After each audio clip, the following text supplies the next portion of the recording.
somehow on the farm.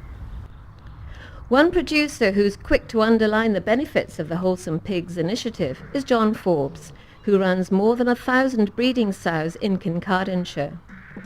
By signing up to the scheme, he's dramatically reduced his losses from enzootic pneumonia, known simply throughout the industry as EP. This is Auchendry Farm, and I have 1,100 sows here in 4 units, with about 270 sows in a unit. One man looks after each unit with an overall manager. And I take them from here to another unit where I take them till they're about 40 kilos, and then I divide them up into my fattening units. Do you finish all the pigs that you're producing? I finish all the pigs as fat pigs to halls at Broxburn. What sort of weights are you taking them through to? I would like to get over 80, between 80 and 85 kilos. I have that sort of fattening capacity in the units that I have just now, and that seems to be reasonably. That's a little bit heavier than usual. Does that work out cost effectively for you? I think very. I think you could get them up to 85 would just be tremendous, but it's just having the room and the space and the management to handle that. But this 80 to 85 seems to work well for me, and it keeps the grading right, and I seem to manage to get the back fat, and it seems to maximise my pig income.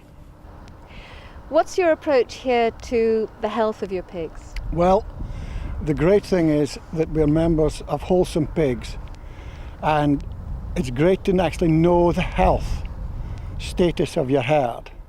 And if I can give you an example how it's helped me, we have various fattening units, and one of the units, the EP score went up so that I had 60% of my pigs was affected. Now, so I wasn't getting the conversion rates through that, but I was also getting a lot of deaths. I was getting 60 pigs a week were actually dying, which was about 15% of my output. And another unit was going where I was still fattening from another unit, and when they were inspected, they were absolutely clean of EP. So I could make that decision that my breeding stock was okay, but it was one of my fattening units had broken down. Now, it was an easy decision then. I didn't have to clear out my whole herd. I could just clear out that one unit. And I've cleaned out that unit, and I'm already seeing tremendous results, and my death rates, and with other diseases, it just seems to run riot, and your conversion rate goes right out the door. Could you put a financial figure on what that means to you to get rid of enzootic pneumonia out of a unit? Just about staying in production or not. That's as bad as that. If it gets that bad, and it's very depressing to get that in, and the men are pulling out dead pigs, and also each dead pig's worth about £30. So saving that, it's a considerable amount of money every week that I was losing. Just talk me through the mechanics of how the information is fed back to you and then what you do. Well, it's simple that I can understand. It's in graph form. It seems to be easily understood by myself and my men, and we look forward now to seeing the information, to see what our health status is. Once a month or whenever David Strachan does the testing, that we can actually see how our health status is and if we're keeping this high health that we would like to have.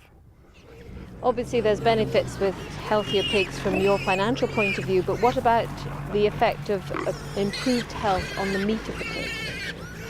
I just think if you have a bad doing pig, it just can't be good to eat. I'm not sure if that's scientifically proven, but I'm sure if a pig's doing well, it'll be a good eating experience. Well, I think as long as we have this high health status and we can keep that, I think we'll likely survive. But if we get into a lower health status and we have to give them drugs and one thing and another that drives our costs out, I doubt if we'll manage to survive. Clearly there's been a drive to improve health in the Scottish pig herd. But what impact can that have on meat production? The health of an animal a pig, for example, is very important, because if the animal is ill, then it directs its nutrients and its energy towards coping with the disease challenge. Now that means that the farmer is feeding the animal, and the nutrition that the animal is receiving is going into fighting the disease, not laying down productive tissue. And at the same time, the animal very often has a major growth check. And looking to the future, new ideas on how we feed in-pig sows is likely to have a significant impact on meat eating quality. I think this is going to be one of the most exciting areas of science over the next few years.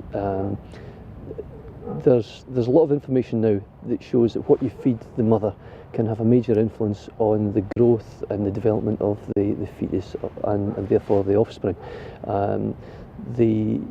In the pig side, for instance, we're involved with trials investigating an effect called the Stickland effect, which looks at feeding the sow in a particular way during pregnancy, which has been shown to increase the number of muscle fibres that develop on the young pig. So that's a big impact on not just growth rate and potential meat yield, but also in meat quality. I just think this is an area there's going to be a lot of work done, and it's going to be a really quite exciting area, because there are big changes you can make. So let's remind ourselves what the key messages are on farm. Adequate growth rate during the finishing period to deliver a good P2 value at slaughter. Increasing slaughter weight to 90 kilograms doesn't damage eating quality or increase the risk of boar taint. Ad-lib finishing to allow pigs to reach genetic potential. No rapid dietary changes prior to slaughter. Careful handling